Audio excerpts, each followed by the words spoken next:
get into it. Sold Not For Sale podcast. Coach Colin here. We got a bunch of clips for you guys. I want to say like 5 or 6. We have a whole bunch of clips. We got Joe Rogan, and he's talking about Trump, and he really gets it wrong on why people like Trump. So we're just going to go into that a little bit. Then we got Jimmy Dore and Tucker Carlson talking about why people hate Trump. And I think they hit this right on the nose. And then we have Dave Smith and Tucker Carlson talking about what they see Trump having to go through in 2024. Then we got the Secretary of State of Maine talking about why she thought it was a good idea to take Trump off the ballot. And then we have the Secretary of State, I believe, of Colorado talking about why they thought it was a good idea as well. And I think that's it. We got, what is that, 5 clips? So we got 5 clips for you guys today. Just lock in with me right now and let's do it. First question, though, right before I get to the Joe Rogan clip, is who's this? Who is this, guys? Who is this? It says it's Joe Rogan. Verified account. They haven't posted anything in like 10 years. But it's all Joe Rogan stuff. Old Joe Rogan stuff. Real old. I don't know. It says it's Joe Rogan. Maybe it's Jamie. Maybe Red Band still runs this account. I don't know. I have no clue. But whoever it is, if it is Jamie or Joe Rogan himself or Red Band, welcome to the show. Let's get into it, guys. First clip, Matt Taibbi, Joe Rogan. Let's go. Again, boy. I mean, they like embrace that shit. The trolling aspect of all of it is like the fun part for his crowds. Like, sure. What they get off on is how freaked out, quote unquote liberal audiences are by their appearance, their attitude, and everything, and they lean into it. You know what I mean? Which is interesting because that kind of like group camaraderie thing that you don't really find that in the campaign trail on the Democratic side. It's different. I mean, it's a different vibe entirely, but yeah, it's crazy. Well, it's dumb. And that's the thing that he's sort of like captured is this place where you can be dumb. Mm-hmm. Like, it's fun to be dumb and say, grab her by the pussy. Like, everybody knows that's kind of a dumb thing to say publicly. Of course. But you can say it there because he said it. Yay! Build that wall. Yay! Right. Like, it's this chance to like shut off any possibility of getting over like 70 RPM. Like, we're going to cut this bitch off at 70. There's no high function here. We're going to cut it off at 70 and just let it rip. Right. Yeah, no, totally. And it's funny the way you say that everybody knows it's a dumb thing to say, right? Yes. So like I would talk to people at the crowds and, I'll talk to like a 65-year-old grandmother.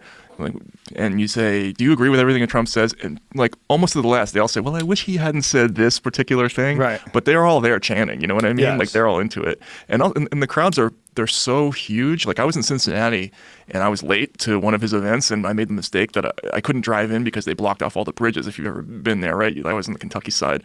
So I had to walk like 3 miles away and like walk over a bridge, and I thought I was going to be the only person there. And it was like something out of a sci-fi movie. It was just like a line of MAGA hats, like extending over a bridge all the way into Kentucky, like a mile down a road. Wow. I mean, they had to turn like thousands of people to get into this event. It was incredible. How many people did it seat? It was like 17 or 18,000. It was I forget what arena that is. It's the indoor one. Look at the size of those places. He's the only one that can pull those kind of crowds. Period. Oh yeah. No one can do that. Bernie and Warren have had big crowds. Bernie had a 25,000 person crowd in Queens a couple of weeks ago. You'll see crowds that big, but Trump's crowds are just dating back to 2016. They're just consistently huge. Consistently huge. People all unify. And it must be because they're dumb. I don't think that that's true. I don't know if we're on the same page, you and I, but I don't think... Now, listen, when it comes to mob mentality, you do have to lower down to the lowest IQ in order for the whole mob to exist, But, what is it? Lowest denominator? I think that's what it is. But that's not what's going on when it comes to Trump. And we're going to move on to the next clip. That's not what's going on when it comes to Trump. Not at all. Not even remotely. See, this is what happened with Trump. He calls people names, right? And you think that's why people are on board, because that's funny. That's trolling. It's really because how many times, left or right, have you been in a room with family, with friends, and you're calling politicians names if you're talking about politics at all? Right? That's how people actually view these people. And then he says that you should lock up this lady. And you're like, how many times have you thought in your head, these politicians should be locked up. These guys are criminals. That's what's really happening. He's saying the things that everybody has been thinking. And he's moving in a way how everybody feels that they would probably move if they were in that position. He starts doing things that the people actually want to see happen. And part of what people want to see happen, they want to see, they want to see America on a good track, but they also want to see somebody call out some of these politicians. Call them fat. Call them ridiculous. Tell her she should get locked up. Tell this guy he's too old. Tell him he can't get off stage. Good. Yes, I noticed that. And for some reason, we all keep acting, for the longest time, so many politicians, they just act like nothing bad is happening. There's no wrong that they can do. Every sentence is perfect. And Trump just blew that out of the water. And at the end of it all, with everything I just said, people felt unified. There was finally someone they could actually stand behind and feel good about. That's why MAGA hats, a sea of MAGA hats. That's why T-shirts. That's why all this stuff. Because it's like, finally, there's a legit guy, not a legit politician, a legit guy who is in the position of a politician, and he could possibly lead us. This guy who feels like me and speaks like my friends, can finally be in a position of power, which means that my opinion, can finally be at the forefront of what's going on in this country, which is exactly what happened when he got in power. Everything, people really don't get it. Everything was in America's interest. It really was. And again, I've said it before, not because he's an angel, but because he's like, I like to make deals, and I make good deals. I know how to make a good deal. Like that's what happened. He knows how to make good deals, and he wants to make good deals. And every single time he saw America being treated unfairly, he was like, opportunity for me to make a good deal.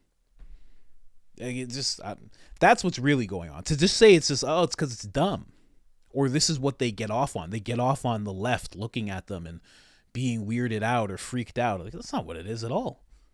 It's unity. Finally, I have something to unify by.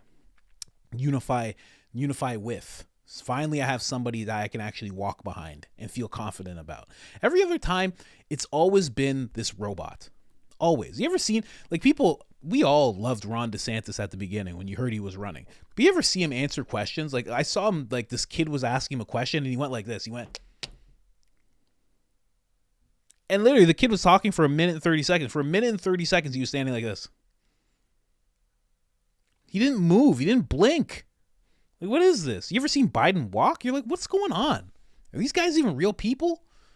And that's in question. That is really in question. Let's get to Tucker Carlson and Dave. I got so many clips right now. And Jimmy Dore talking about why people hate Trump.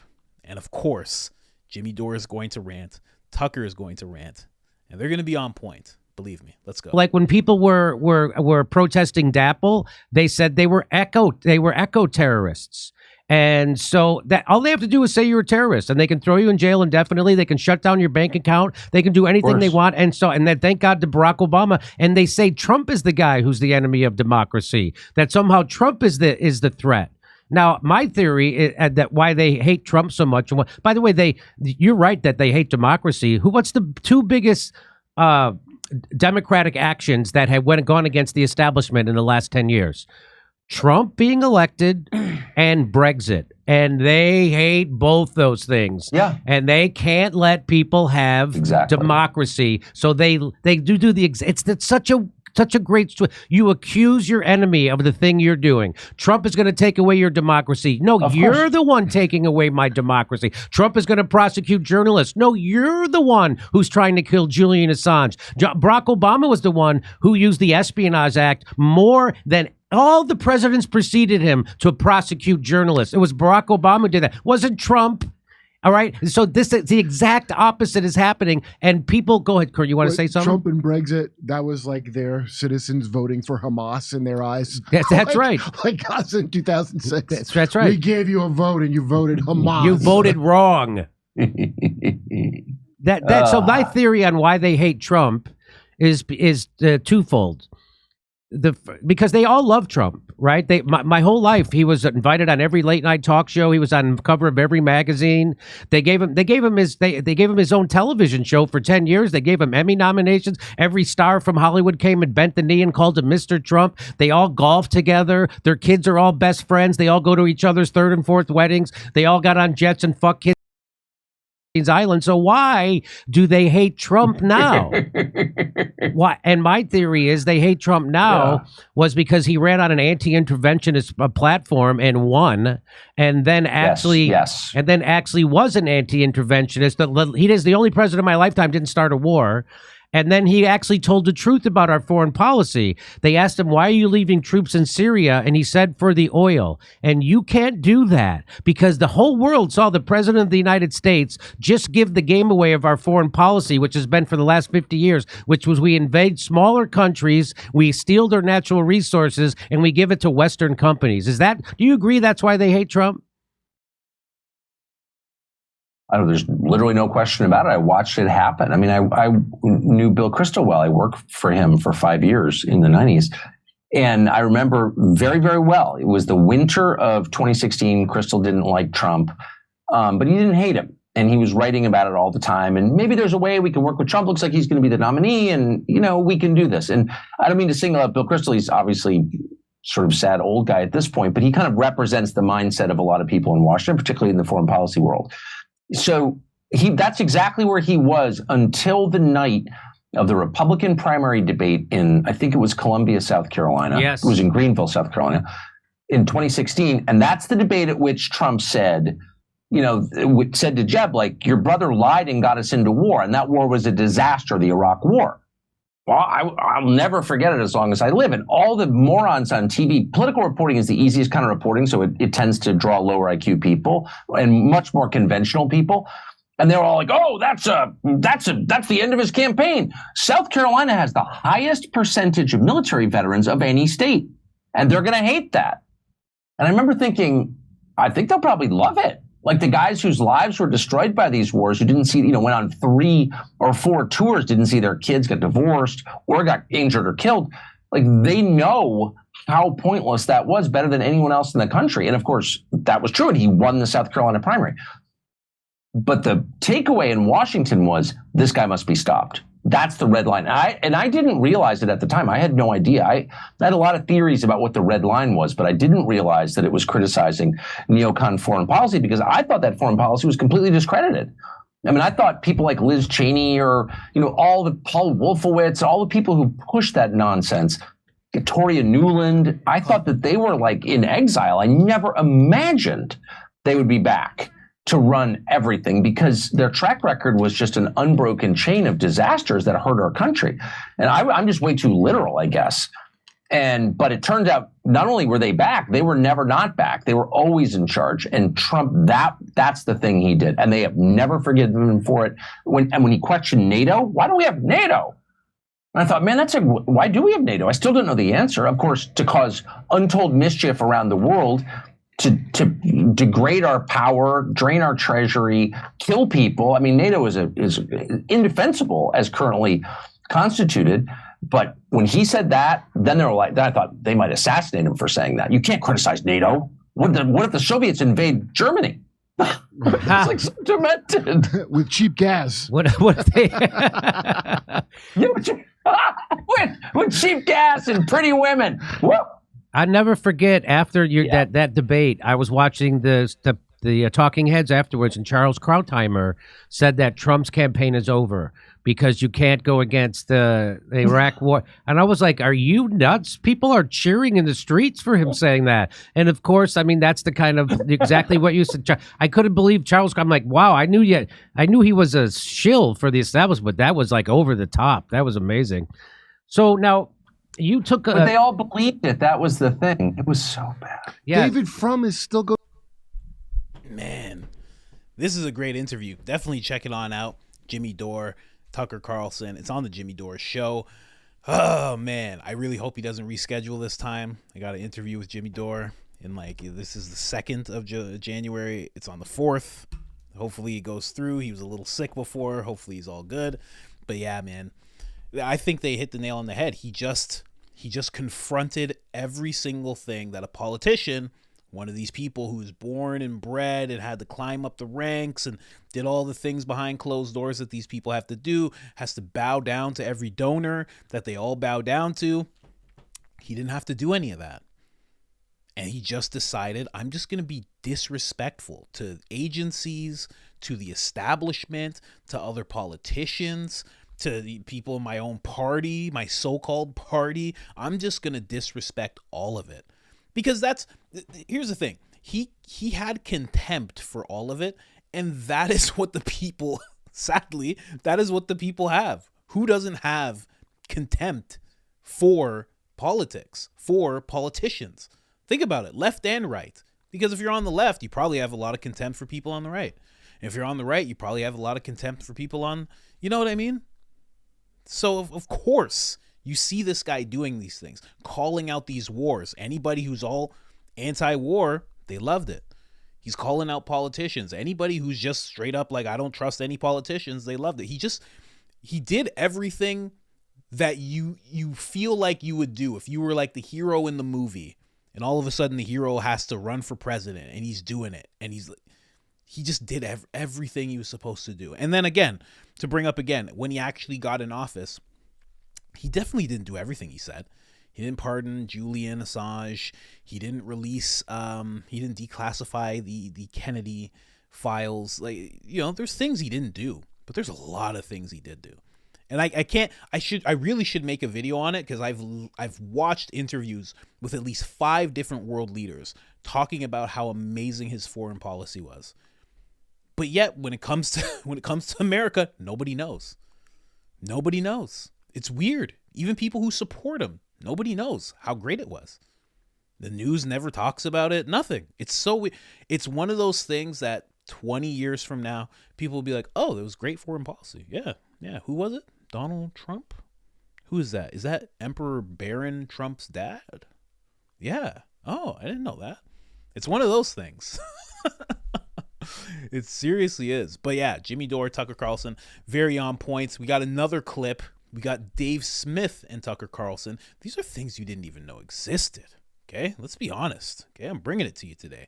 Let's get into this clip real quick. Dave Smith, they're talking about what they think is going to, primarily Tucker is talking about what he thinks is going to happen 2024, which is now. And we're huge year, in case anybody is just a little under a rock or something. Huge year. Huge, biggest election year for the world. And it's not just the American election. There are 5 different democratic elections going on around the world in big places. Like, there's America, there's India. I think Canada is supposed to have something near the end of 2024. There is a lot of huge elections that are about to go down. So let's get into this clip. That's certainly, you could sell them it, but it would be at a very high premium. Yeah. Yes. There's always a price, though. You know, if you understand markets, there's always a price you can meet at. But Donald Trump is at war with the most powerful interests in the world. Do you have like a feel? What do you think is going to happen over the next year, if you had to guess politically? Gosh, I mean, it's just opaque to me. I know that it's very unlikely that we have a race between Trump and Biden. I just refuse to believe that's going to happen. The Democratic Party didn't want Biden in the first place. They just didn't want Bernie Sanders, because that iteration of Bernie Sanders, this more sincere one, before he became just a neoliberal robot, but really was kind of calling out the banks, and that you can't do that, you know, if you're a Democrat running for president, because the banks are your donors. So they couldn't have Bernie Sanders. He was the only candidate with organic support. And so they tried to run Pete Buttigieg, and they were like, yeah, he's a robot and he's got a record of 0 achievement. He's got a horrible personality, but he's gay. He's gay. And of course, there's some question as to whether Pete Buttigieg actually is gay. I noticed the gays who work for me are like, he's not really gay. But, you know, I don't know. I'm not weighing in on that. But the point is, the dogs would not eat that dog food. Like, no one actually liked Pete Buttigieg. Even the dude he's married to clearly doesn't like Pete Buttigieg, and I understand why. So they're just like, oh, shit, you know, we could either get Trump reelected, or we went with Bernie freaking Sanders, which is just as bad. So they're like, and they pick Biden and they throw him in, and then the rest happen. But at this point, with him losing in the swing states and head-to-heads against Trump, like there's no utility in having this guy. He's embarrassing. He's now 81, and they're going to take him out. I mean, I bet my house on it. Look, I've been wrong a lot, and I could be wrong again, but I just don't see their motive in that. Like, all they care about is winning. All they care about is accruing power, and Biden is now in the way. He was once useful. Now he's not. He will be discarded. And that's what the regime does. That's what the blob does. The org does. It doesn't care about the individual. It's the opposite of your views. You care about the individual. How does it affect me, people I love, right? Names and souls. They don't care about names or souls or individuals. They care about groups, the blacks, the Hispanics, the gays. That's another way of saying we don't care about you. You're just a voting block. And so they definitely don't care about Joe Biden, trust me, at all. And he will be disposed of into the dustbin of history. And I won't mourn his departure, but then it's like, who takes his place? Obviously, it's Gavin Newsom. Right. He's like the most unrestrained, most evil, most sociopathic person in the whole party. So of course he's going to rise to the top of it. Yeah. And then what you think it's him versus Trump, or do you think Trump? I look at it and I go, Trump is basically at war with the deep state. And if you're at war with the deep state, you should probably bet on the deep state. In general, that's been kind of true. Trump's bet is that, tens of millions of people support him. So it really is kind of a question about democracy. Like, does it actually work? Do people have any political power at all? Right. Allowed to have a voice in the process? Do they have a say?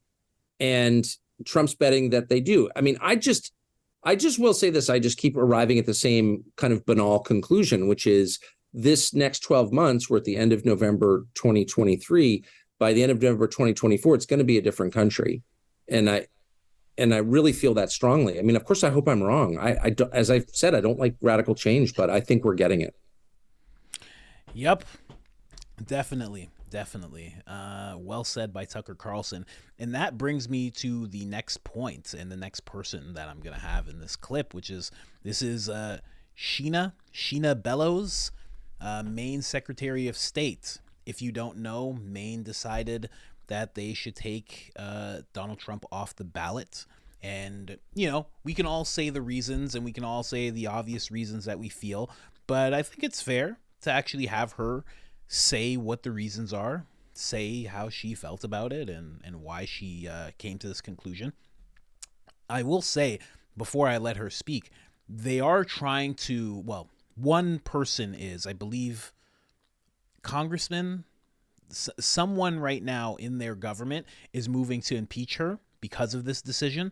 So we'll see what that brings. Who knows? But yeah, this is her. She's made this decision. And this kind of goes along with what Tucker had to say, which is why I wanted to play it at the end, because he says, Trump's bet is that tens of millions of people want to vote for him. And then he brings in the question that people get to see if democracy works. And that's very true. And I really do feel that as you do things like this, you are putting democracy in question. And it's not for everyone, because somebody who wants to vote for, Chris Christie, because there's like 3 of those people, Nikki Haley, Vivek, whoever you want to vote for, those people will feel like democracy is just fine. What do you mean? I get to go to the thing and I vote for the person I want to vote for. But if Trump is right with what Tucker was saying, if that bet that he has, that tens of millions of people want to support him, and now all of a sudden there's millions of people who can't, out of nowhere, those people are going to feel like democracy does not exist. And that is not a feeling you want anyone in your country to have. Just point blank, I would be saying the same thing if this was Biden. If it was Biden, I'd be like, you can't not have people not allowed to vote for Biden. That's insane. What are you talking about? Everybody should be able to vote for whoever they want to vote for. So when one person like this, and I'm sure there's a couple more people involved, but when a small group of people decides, listen, X amount of millions of people, you don't get to vote for this one person. So you get democracy, but we kind of get to, we get to decide where that begins and ends. So you don't get this part of it. This person here, Trump, push that away, but you get the rest. So that's your democracy. That's not democracy. Because, right, we're just talking about one person right now. Imagine if it was 5. Imagine there was just 5. There's these 5 people you can't vote for anymore. Your choices are these 2. That's not democracy. That's an illusion of freedom. That's an illusion of choice. So, anyways, let's hear what she has to say about this whole thing. Oh, unmute her. Candidate of ballot access under Section 3 of the 14th Amendment. But no presidential candidate has ever engaged in an insurrection. My job was to evaluate the facts presented at the hearing, the evidence that was produced, and the record created in that proceeding, and to evaluate that and make a ruling, which is what I did. So, Katrina, what was different about this decision compared to some of the other states' challenges? Well, thanks so much for having me. I think one thing that's really unique to point out about Maine is that it was the Secretary of State's obligation to weigh this ruling. When voters petitioned her with a challenge for a candidate's qualifications, she was required under Maine law to hold a hearing and then to also very quickly issue a ruling. So, you know, in response to these calls of biases, she really emphasized that to me. That she was following the rule of the law in Maine, and then that she made this decision by evaluating the U.S. Constitution and the Section 3 of the 14th Amendment. And as you said, she found that Trump engaged in insurrection, and therefore that disqualified him from the presidency in her eyes. Well, the sound on that was terrible. So that's odd for CBS. That was terrible. But we did actually hear from her, and she basically said what everybody's thinking, right? They're kind of taking advantage of the Constitution. They are trying to loosely take the 14th Amendment, Section 3 of the 14th Amendment, and say that he engaged in an insurrection. And, you know, I wish, because maybe there should have been some kind of vote for one person to just be like, well, that was an insurrection. Especially, here's the thing, especially somebody who, you know, Benny Johnson pointed this out really well. He had a bunch of pictures, especially someone who's really chummy with Biden. It just looks so terrible. She has like a bunch of pictures with Joe Biden, and it just looks terrible. So it's like, oh yeah, you're deciding that it was an insurrection, but it's also, it looks like you're friends with the person who benefits from this person being off the ballot. It just looks so bad. And the thing is, again, it's just going to make a bunch of people feel like the system doesn't work. That it literally, if you're not even to the people, if you're the people who are the elite who want to maintain control, if you're the people who want to even just, let's even go a step more cynical, if you're the people who want to maintain an illusion of choice, doing this is such a bad decision. It's just such a bad decision. And it really makes you wonder, like, exactly what Jimmy said. They say that Trump is going to, I've heard people say all sorts of things. He's going to have people in dark suits come to your house in dark trucks and take you away, and he's going to prosecute people. He's going to prosecute his political opponents, and they're doing it all. It makes everything look so bad. And it's not just so bad to the people, to the rest of the world as well. There are other places in the world that are looking right now and going, they're not going to talk about democracy to us anymore, are they? The next time that the U.S. or whoever is in charge of these military acts that happen around the world, they say liberty and freedom, we're bringing that liberty and freedom, the rest of the world's going to be like, no. We saw what you did. We saw what you did last election. That was crazy. It's terrible. So we're going to hear from Gina Griswold. Meet the Griswolds. This is the young girl Griswold, all grown up, trying to ban Trump off the ballot. Colorado Secretary of State. She's going to speak her piece on why she felt that she had to do this as well. Let's go. Around Section 3 of the 14th Amendment, and the Colorado Supreme Court has weighed in a very loud way, making themselves clear. Frankly, we've never had a president try to steal the presidency and engage in insurrection ever before.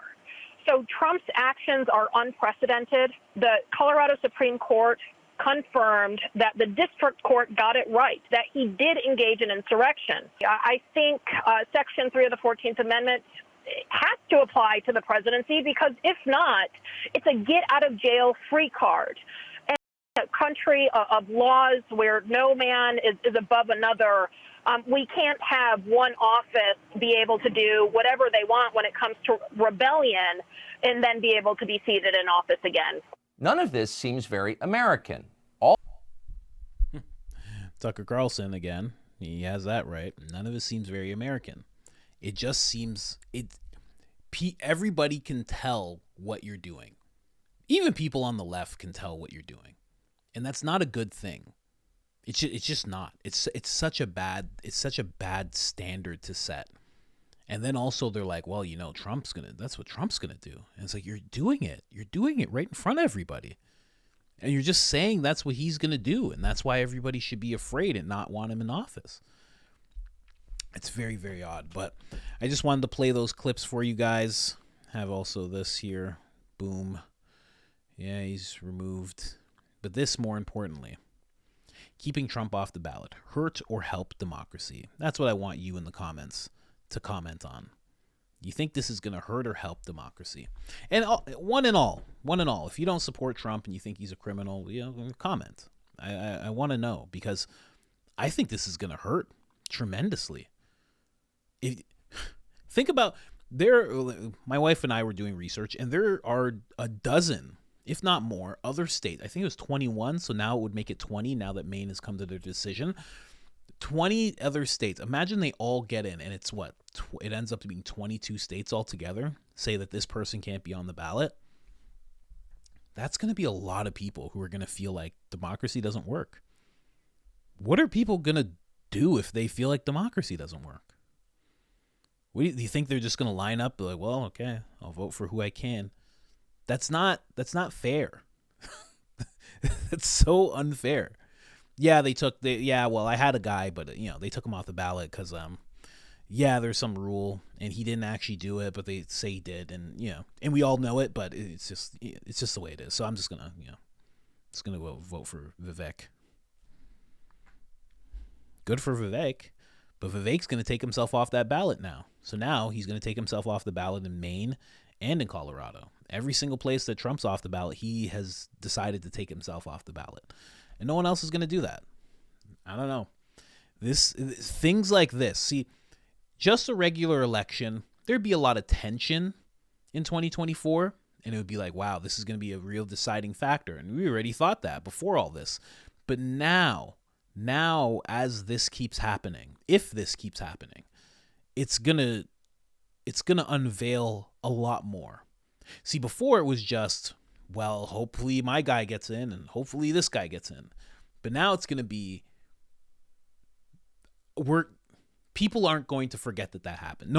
Someone in Maine who's a Trump supporter is not going to forget that happened. Someone in Colorado who's a Trump supporter is not going to forget that happened.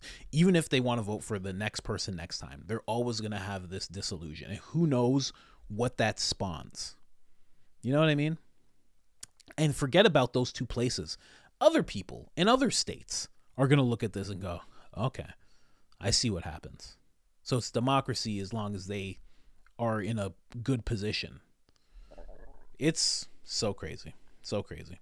Anyways, guys, I just wanted to play all that for you guys. Hope you enjoyed the clips. Subscribe, share, all that good stuff. And look out, because watch the news, because there's 18 other states that are making their decision within the next 3 months, I believe. I'll check with my wife on that, but there's a lot of other places making their decision, and who knows how all this is going to look. Anyways, other than that, I'm out.